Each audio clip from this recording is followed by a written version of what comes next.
Muy buenos días a todos. Vamos a dar inicio a nuestro comité correspondiente al 25 de agosto de 2015, hoy con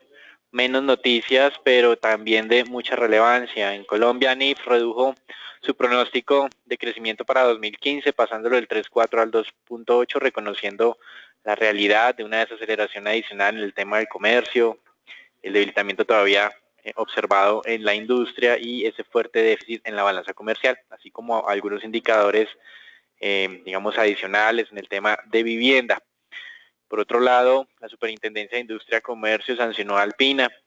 por competencia desleal en contra de la francesa Danone, debido a esa estrategia de imitar las marcas que tenía Danone en el mundo antes de que la firma francesa ingresara al país. Debido a esto,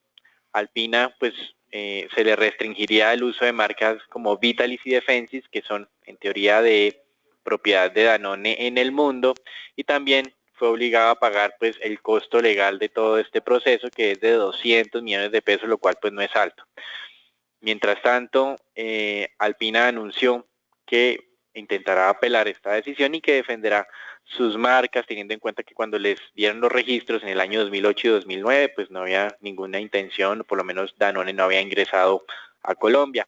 También, pues el hecho positivo para Alpina fue que esa demanda de 2.000 millones de pesos que estaba reclamando Danone, pues no se consideró procedente. Con relación a otros temas, desde el lado corporativo, les recordamos que hoy a cierre de mercado publicará resultados Celsia, lo que ya pues marca la finalización o el inicio del fin de la temporada de publicación de utilidades desde hoy hasta el próximo 31 de agosto. En Brasil, el gobierno anunció pues un recorte en el número de ministerios que tiene actualmente, que es de 39, espera hacer un recorte en 10 de ese número de ministerios para dejarlos en 29. Y de la mano de esto, pues se recortará el número de puestos burocráticos, o por lo menos designados de manera política, de 22.500 a 21.500. Aunque pues el ahorro no sería significativo, lo que espera el gobierno es que se envíe una señal de que continúa muy interesado en hacer la tarea de hacer ajustes fiscales. Sin embargo, pues esta reducción en el número de ministerios puede traer problemas para la coalición de gobierno, entiéndase el Partido de los Trabajadores, que había sido el mismo movimiento político que había incrementado el número de ministerios de 26 a 39 en los últimos años. Con relación al Banco Central de Brasil, el director de la entidad se mostró confiado en que la inflación descenderá de manera acelerada ya a comienzos del 2016. Recuerden que en Brasil la inflación supera el 9% y tiene una tasa de intervención o de referencia del 14,25. En Perú, el gobierno está tramitando ahora en el Congreso un proyecto de ley para exonerar del pago de impuestos a las ganancias obtenidas en el mercado accionario, siempre y cuando no provengan de movimientos accionarios que superen el 10% de la participación en una compañía. Esta medida está buscando frenar el desplome del mercado accionario peruano, que luego de que Morgan Stanley, con sus índices MSCI, anunció la posibilidad de sacar a Perú de país emergente a mercado frontera, de mercado emergente a mercado frontera, las acciones en Perú cayeron el 21%. Entonces esto se ha dado en solamente 2 semanas, esta caída de las acciones peruanas, y pues es importante tener en cuenta ese anuncio. Con relación pues a la comparación con Colombia, Perú ha caído este año, el mercado accionario peruano ha caído el 24%, medido en la moneda de este país, mientras que el mercado accionario colombiano medido en pesos ha caído el 24%, pues mostrando que efectivamente pues esa caída de las últimas 2 semanas ha hecho que Perú sea el mercado con peor desempeño en América Latina durante este año. Con relación a noticias en Europa, el vicepresidente del Banco Central Europeo se mostró confiado en que con la implementación de la política monetaria actual, esas adquisiciones de 60 billones de euros de bonos soberanos de la zona euro, básicamente se pueda cumplir el objetivo de una inflación del 2%. Sin embargo, volvió a advertir que en caso de que se vea alguna desviación con relación a ese objetivo, pues la entidad podría implementar medidas adicionales. Y por otro lado, buenos datos en Alemania, la confianza empresarial subió a 108,3 puntos frente a una expectativa de 107,7. Este nivel de 108,3 es el máximo desde mayo de este año. Y por otra parte, pues la revisión a los datos de crecimiento del segundo trimestre pues no mostraron cambios, se mantuvo el cálculo de un incremento del 1.6% del PIB, impulsado básicamente por el comercio exterior. Y hoy, de manera sorpresiva, se esperaba que hubiera sido para el fin de semana, pero solo lo hicieron hasta hoy, el Banco Central de China anunció un recorte de su tasa de referencia y del encaje bancario. La tasa de referencia en 25 puntos básicos para dejarla en 4.60, que empezó a operar a partir del día de mañana, 26 de agosto, y también del encaje bancario en 50 puntos básicos, que quedaría entonces en una tasa del 18% para la mayoría de entidades financieras de gran tamaño en este país, que estará en la práctica a partir del 6 de septiembre. Generalmente China lo que hacía era mover una sola de estas variables desde el mes de diciembre del año pasado hasta hoy, solo hacía o un ajuste en la tasa de referencia o un ajuste en el encaje, pero nunca había anunciado un ajuste en conjunto, y esto hace pues esperar que hacia futuro pues se puedan producir mayores impulsos desde el punto de vista monetario, o sea, es decir, una política monetaria más activa. Con relación pues a las cifras que esperamos para el día de hoy, tenemos las ventas de vivienda nueva en los Estados Unidos y el índice de confianza al consumidor que calcula la Conference Board. Como mostramos, en Alemania pues ya salieron los datos de confianza pues, en términos generales para Alemania, y también pues la revisión al PIB. Hoy, por lo tanto, pues antes del anuncio del Banco Central de China, el mercado chino pues continuó marcando caídas. Ayer, de hecho, era la peor apertura de más de 5 años, no solamente para China, sino para el mundo en general. Y hoy pues China también marcó una caída del 7%, todavía está arrastrando a varios mercados asiáticos. Sin embargo, el anuncio de esos recortes tanto en tasa de referencia como en encaje pues ha generado un impulso ya en el mercado europeo, que está repuntando cerca del 3-4%, y también en los futuros de los Estados Unidos. Importante que ustedes tengan en cuenta que no se cree que haya una crisis inminente en el mundo. Lo que está pasando es una revalorización y un poco exagerada de las acciones, teniendo en cuenta la moderación en las expectativas de crecimiento de varias zonas económicas. Entonces, esto, digamos, hay que decirlo, hay varios analistas que están descartando crisis mundial, pues la dinámica de las acciones aparentemente así lo estaría sugiriendo. Eso es todo por el momento, los dejamos con Agustín. Bien, en ese mismo contexto entonces vamos a estar muy pendientes del índice de Shanghai, que rompió anoche la barrera de los 3.000 puntos. Es cierto que el Banco Central de China dio a conocer sus medidas después de cierre de mercado, entonces no hemos visto, digamos, el impacto que podría llegar a tener o que van a tener esas medidas a partir de hoy hacia las 5 de la tarde cuando abra el mercado chino. Lo cierto es que todos los sectores presentaron valorizaciones bien importantes. Les recuerdo, el índice pues tuvo una caída superior al 8%, digamos que el sector o los sectores más golpeados fueron telecomunicaciones y energía, con caídas cercanas al 10%, y digamos que los sectores más o menos golpeados fueron consumo y el sector financiero, con caídas del 4 y 6% aproximadamente. En esa misma línea, pues nuestro índice cayó 3.52%, esta es la segunda caída más grande durante este año. Les recuerdo,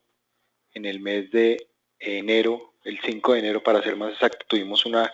caída en nuestro índice del 4.39%, pero también es cierto que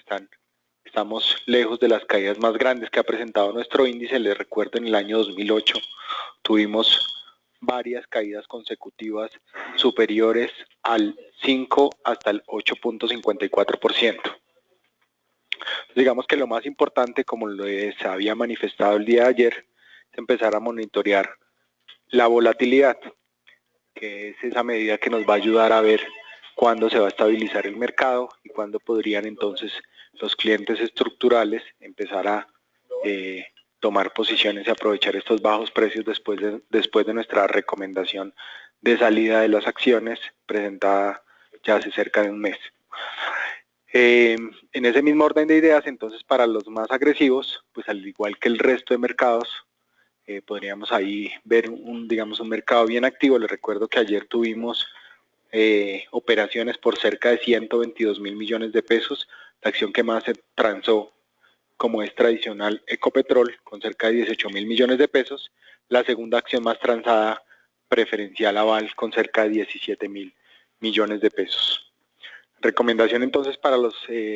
clientes de largo plazo: monitorear la volatilidad. Para los clientes de muy corto plazo, intradía, no pasar con operaciones overnight. La acción que más subió ayer fue, más bien la única que subió ayer, fue Bancolombia. Hacia el final de la jornada un incremento ahí del 0.41%, y aquí importante destacar ese nivel soporte de 24.000 pesos que respetó, que fue visitado aquí en marzo del 2015, que está siendo respetado, y digamos que de manera estructural, pues lo que ya mencioné, volumen y consolidación de esta zona, importante para, digamos, darle más fuerza a esta zona y poder tener un impulso aquí a la parte alta, como ustedes ven en la presentación, hacia la zona de los 27.500, incluso 28.000 pesos. La acción que más cayó ayer fue ISA, y aquí dos puntos bien relevantes. Pues primero, veníamos desde un canal bajista. Les recuerdo nuestro cambio de recomendación que se dio durante el mes de mayo, donde empezó a desarrollarse pues este canal bajista, pero aquí bien relevante el día de ayer la ruptura de ese canal primero, digamos de esa parte importante, o de esta zona importante del canal bajista, y segundo, la visita y también la ruptura de ese largo plazo, de ese soporte muy largo plazo sobre la zona de los 6.000 pesos, que llevó la acción pues hasta esos puntos que se vieron, 5.720 pesos, que es el precio de cierre de la jornada anterior. Entonces, digamos que esos 6.000 pesos que habían sido respetados allá en octubre del 2008, en la gráfica no se alcanza a ver, pero digamos, fueron bien respetados y acompañados de soporte, de volumen. Por ahora entonces lo que esperaríamos es, primero, que retorne a la parte alta de los 6.000 para que reingrese a ese canal del muy largo plazo, y segundo, que también sea acompañado de volumen para poder pensar en una estabilización del precio. En los mercados de futuros, pues aquí se ve de manera puntual un spread negativo entre el futuro de Bancolombia y Preferencial Bancolombia. Sin embargo, les recuerdo que estas gráficas son generadas con el último precio de cierre. Para mayor detalle, si hay alguna oportunidad de arbitraje, les recomiendo consultar el área de derivados de nuestra compañía. Bien, en lo que tiene que ver con divisas y commodities, pues es claro, veníamos de una tendencia, digamos, muy marcada, donde los flujos estaban pasando de mercados emergentes a países fuertes, y lo estábamos viendo durante las dos últimas semanas de una manera más contundente el día de ayer. Lo que estamos viendo hoy pues es un retroceso o una corrección de este flujo. Es muy claro ver cómo las monedas fuertes están perdiendo valor frente al dólar. Digamos que las declaraciones de Lukhar el día de ayer en la tarde también le dan un poco, digamos, de expectativas a que la Fed podría definitivamente subir las tasas de interés por lo menos este año. No es claro si va a ser en septiembre, pero digamos eso le da un poco de también ánimo al mercado en lo que tiene que ver con compra de dólares. Pero en el lado emergente, pues la noticia del Banco Central de China pues es lo que está animando, digamos, a los más agresivos a tomar este tipo de posiciones. Por esa misma expectativa, pues digamos el euro ha perdido un retroceso. Incluso los datos de Alemania esta mañana no han sido favorables para el comportamiento del euro. Digamos que por ahora está pesando más esas posiciones o esas gangas que se están presentando en algunos mercados, y esas oportunidades que para algunos inversionistas, digamos, más agresivos están empezando ahí a tomar posiciones. Eso pues va a generar una corrección generalizada en los mercados, que lo estamos viendo, y por tanto el euro debería mantenerse sobre ese rango entre 1.14 y 1.16, tratando de buscar una zona que ha sido, digamos, tradicional en el largo plazo y que podría ser respetada durante la jornada actual. Consecuentemente, en el peso mexicano, pues aquí sí no había, digamos, por ahora no se había definido una zona soporte o resistencia en el muy largo plazo, y el día de hoy pues va a ser ese día donde muy seguramente vamos a ver un mercado muy choppy, donde vamos a observar una estabilización, y debería ser así, una estabilización sobre los 16.90 y 17 para tratar de buscar, digamos, una consolidación también consecuente con el resto de monedas emergentes. El peso colombiano, pues no debería ser la excepción, también tratando de buscar una primera zona de, digamos, resistencia en este caso, en el muy largo plazo, donde, digamos, esos niveles psicológicos empiezan a ser bien importantes. 3.200, 3.250, 3.300, digamos que esas zonas empiezan a vislumbrarse en el mercado, y entonces la zona en la que deberíamos observar una estabilización hoy, después de haber visitado ese máximo de 3.248 en la jornada anterior, pues es claro que ahí deberíamos tener una estabilización sobre la zona o alrededor de los 3.200, que digamos es el psicológico primario, donde el peso debería estar oscilando durante la jornada de hoy. Importante destacar aquí que la curva forward continúa descendiendo, y eso favorece la búsqueda de coberturas para inversionistas que están endeudados en el exterior. Lo que tiene que ver con el mercado mundial de petróleo, pues se dieron a conocer los datos de plataformas activas, el reporte de Baker Hughes la semana anterior, donde nuevamente se ve un incremento, digamos no es alto, pero ahí se ve un incremento de 2 plataformas activas, lo que va en línea con lo que se ha observado en lo que tiene que ver con no solo a que hay mayor oferta, sino a la velocidad que se ha venido observando durante las últimas semanas, digamos, a ese incremento tan rápido en lo que tiene que ver con oferta mundial de crudo, y lo que llevó al mismo pues a romper esa barrera a los $40 el barril y a ese mínimo de 37.91 que fue visitado en la noche anterior. Sin embargo, hay un dato, digamos, que podría ser bueno en lo que tiene que ver con, les recuerdo un rumor que hay acerca de una posible reunión extraordinaria de la OPEP. Digamos que a ese rumor se suma algo que se mencionó esta mañana, o que se está mencionando esta mañana, y que está favoreciendo, digamos, el desempeño en el precio del crudo, y es que Arabia Saudita, la cual hoy en día tiene cerca del 20% de su déficit en lo que tiene que ver con el presupuesto mundial, lo tiene ligado al presupuesto, del país, lo tiene ligado obviamente al precio del crudo. El 90% de los ingresos de Arabia Saudita dependen del precio del crudo, y hay un rumor acerca de que muy seguramente tendría que recortar su presupuesto de los próximos años. De hecho, el presupuesto de este año, que es alrededor de 100 billones de dólares, podría ser recortado en un 10%. Entonces esos recortes pues hacen pensar que Arabia Saudita ya se empieza a preocupar por esa caída en el precio del crudo, y que podría entonces también estar motivado a esa reunión extraordinaria para tratar de ver qué pueden hacer con el precio del mismo hacia adelante. Eso está motivando, pues como ustedes ven, el resto de commodities, digamos, hacia la zona de las compras esta mañana. Eso es todo por ahora. Feliz día para todos. Los dejo con Daniel. Bueno, el tema de renta fija es bien interesante el día de hoy. Ayer veíamos los mercados de referencia en el mundo valorizándose y el resto registrando pérdidas importantes. Hoy estamos viendo pérdidas en los mercados de referencia, básicamente pues por esa medida anunciada del Banco Central de China, luego del cierre de este mercado, básicamente reduciendo encaje y tasa de referencia. Con relación pues a la movida de hoy, creemos que la reducción de primas de riesgo puede en cierta forma amortiguar este incremento de tasas en los mercados de referencia. Y en los Estados Unidos, muy importante,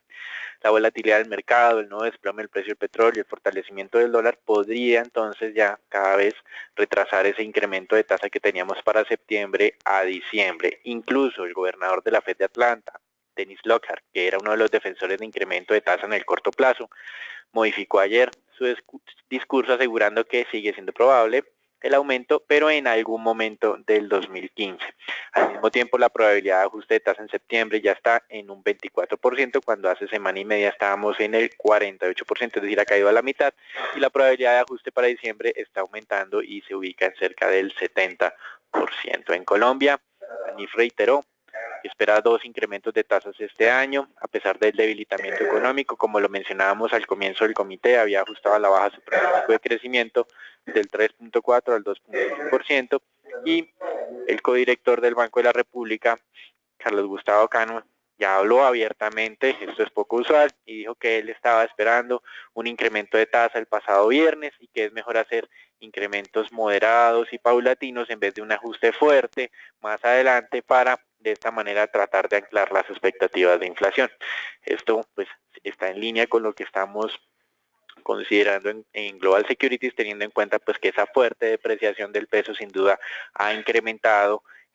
las presiones inflacionarias para los próximos meses. Recuerden que esa presión pues ya se había sentido cuando pasó el dólar del 1.800 al 2.500 en los primeros 6 meses de este año, y está retomando fuerza adicional cuando pasa de los 2.500 a los 3.200 en solo mes y medio. Eso es todo por ahora, los dejamos con Felipe. Buenos días a todos. En el tema renta fija, ayer vimos como el mercado de TES del 2024 tocó el 7.75, era nuestro nivel intermedio propuesto antes de llegar al 7.90, que es nuestro nivel de mediano plazo. Igual creemos que hoy puede haber un descanso en la tendencia alcista que han tomado las tasas debido a la tranquilidad que puede existir hoy en el mercado de emergentes, de monedas, como bien lo han dicho Daniel y Agustín, por lo cual hoy puede ser el mercado ir a la zona del 7.50, 7.43. Recomendamos venta en esta zona, 7.50, 7.43, la tendencia no ha cambiado, sí es de decir que ha hecho un movimiento importante, ya el mercado ha descontado gran parte del estrés del mercado como tal, pero no creemos que ahora vaya a coger una tendencia bajista moderada. Estos son respiros normales en los cuales no podemos cambiar nuestra tendencia hasta no ver una estabilización aún mayor. Recordar que el día de mañana tenemos subasta por 700.000 millones, títulos del 2020, 2026 y 2030. Recordar que esto le va a poner un poco de presión al mercado, por lo cual recomendamos seguir manteniendo posiciones cortas entre el 7.50 y el 7.43 y tomar utilidades en el 7.75 y esperar ruptura para volver a buscar niveles, para ir ahí sí a buscar niveles del 7.90. De resto, desearles a todos un excelente día y muchas gracias por participar en nuestro comité diario.